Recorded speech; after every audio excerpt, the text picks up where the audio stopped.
ভাই জানতে চেয়েছেন, আমার বড় ভাই আমাদের পরিবার থেকে পৃথকভাবে বসবাস করেন। সেখানে তার স্ত্রী প্রায় সময় অসুস্থ হয়ে থাকেন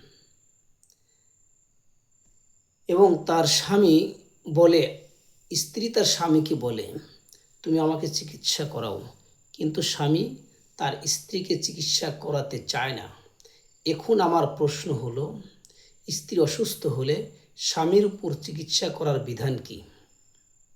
স্বামীর উপর স্ত্রীর ভরণ পোষণের দায়িত্ব থাকলেও স্ত্রী অসুস্থ হলে তার চিকিৎসার দায়িত্ব স্বামীর উপরে নয়। তার চিকিৎসার দায়িত্ব স্বামীর উপরে জরুরি না। তবে মানবতা হলো, স্ত্রী অসুস্থ হলে স্বামী তার চিকিৎসা করাবে।